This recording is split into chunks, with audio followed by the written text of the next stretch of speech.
안녕하세요. 오늘 말씀은 창세기 1장 1절에서 4절 말씀입니다. 제가 봉독해 드리겠습니다. 태초에 하나님이 천지를 창조하시니라.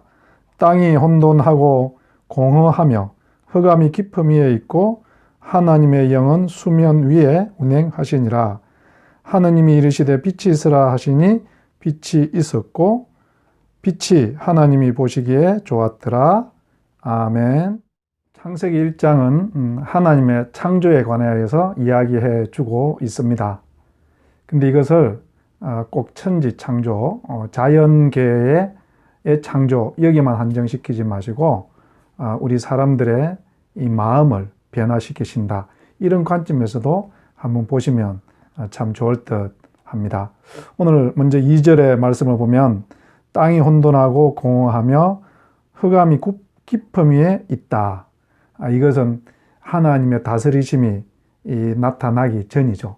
우리 삶 가운데, 내 마음 가운데 하나님이 다스리시기 전에 어떤 일들이 있습니까? 이렇지 않습니까? 혼돈스럽습니다. 마음이 정리가 되지 않죠. 그리고 공허합니다. 왜 살아야 하는지 삶의 의미를 갖지를 못하죠. 그것뿐만 아니지 않습니까? 우리 사람 마음이 가장 깊지 않습니까? 무엇보다도 깊은 것은 사람의 마음이고 알 수가 없습니다. 거기에 흑암으로 가득 차 있는 절망, 희망이 없음을 이 말을 하는 것이죠. 저는 이 말씀을 볼 때마다 모세를 생각합니다. 자기의 의로 민족을 사랑하는 그런 마음으로 애굽 사람을 죽였는데 이것이 들통이 나는 바람에 이제 살인자로서 도망자가 되어서 광야에 가서 살아가게 됩니다. 그럼 광야에서 처가살이를 하죠. 그것뿐만 아니지 않습니까? 처갓집에 있는 말 못하는 양과 함께 들판을 다니면서 그 사막을 다니면서 40년을 살아가는 그 모세의 심정, 정말 혼돈스럽고 정말 공허하고 정말 그 마음 가운데 어둠이 가득 차 있는 그런 세월을 보내는 모세를 생각하게 됩니다. 하나님이 없는 이 사람들의 마음 아니겠습니까? 연이어서 하나님의 영이 그 위에 임합니다. 그랬더니 빛이 생겨난다. 여러분, 하나님이 우리 가운데 오시면 빛이 오죠. 희망이 생기지 않습니까? 꿈을 꾸게 되지 않습니까? 그러니까 하나님께서 그 어둠 가운데 오셔서 빛이 있으라 했던 것은요, 하나님이 우리 가운데 오셔서 우리 삶을, 내 마음을 다스리기 시작하면 내 마음 가운데서 희망이 솟아나고 꿈이 솟아나게 된다는 것이죠. 그래서 요엘서라든지 사도행전 2장에 보면 주의 영이, 성령님이 우리에게 임하면 어떤 일이 일어난다고 그랬습니까? 자녀들이 예언을 한다고 그랬습니다. 자녀들이 예언한다는 게 점을 본다는 그런 뜻이 아니라요, 희망찬 미래를 말한다는 거예요. 여러분, 어둠이 있는 사람, 하나님이 다스리지 않는 사람들은요, 미래에 대해서 희망찬 노래를 할 수가 없습니다. 근데 성령님이 오시니 우리의 자녀들이 미래에 대해서 희망찬 이야기를 하더라는 것입니다. 젊은이들은 뭘 봅니까? 환상을 보죠. 젊은이들은 미래에 대해서 희망차고 소망이 있다는 것을 꿈꾸게 되는 것입니다. 늙은이들도 마찬가지입니다. 이제 늙은이들이 노후 걱정을 하고 있는 것이 아니라 나이 많은 사람들도 새로운 삶의 희망이 생겨서 오히려 그들이 새로운 인생을 살아가더라는 것입니다.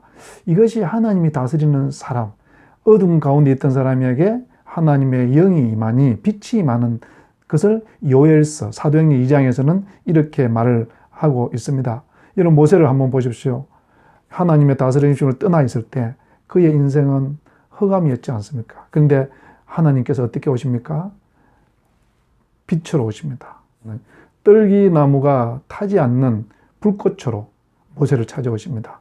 여러분, 불꽃이 떨기나무를 태우지 않았다는 것은 이것은 빛이었다는 말씀을 하는 것 아니겠습니까?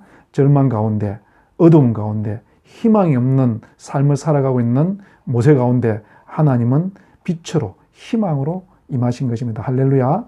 여러분, 우리 하나님께서 다스리시는 인생 가운데는요, 빛이 임하게 되고 희망이 임하게 되고 소망이 임하게 된다는 것입니다.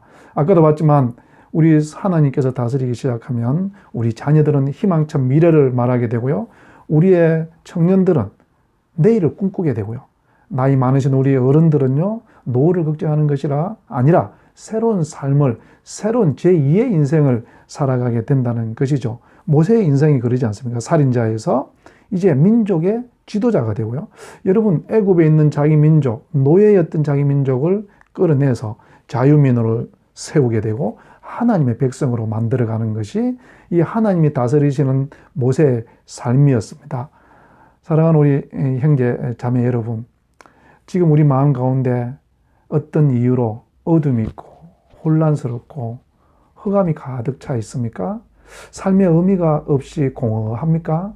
여러분, 오늘 우리 주님 앞에 한번 가만히 나가보십시오. 모세가 그 양을 치다가 떨기나무에서 그 불꽃을 보고 그의 인생이 완전히 변화되었던 것처럼 오늘 우리가 하는 일 가운데서 문득 하나님을 만나기를 우리 주님의 이름으로 축복합니다. 그래서 내 마음 가운데 환한 빛이 오고요. 절망이 아니라 희망을 노래하게 되고 염려와 근심이 아니라 미래에 대해서 꿈을 꾸게 되고 기대를 하게 되는 그런 오늘이 되기를 우리 주님의 이름으로 축복합니다. 기도하시겠습니다. 하나님, 그렇습니다.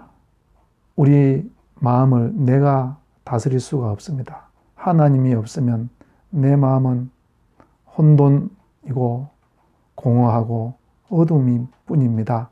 주님, 오늘 내 삶 가운데 오셔서 내 마음을 재창조하여 주시옵소서. 그래서 내 가운데 빛으로 오셔서 하나님 아버지, 내가 미래에 대해서 꿈을 꾸게 하여 주시옵시고 희망찬 내일을 이야기하게 하여 주시옵시고 새로운 미래를 꿈꾸게 하여 주시옵소서. 예수님 이름으로 기도드렸습니다. 아멘.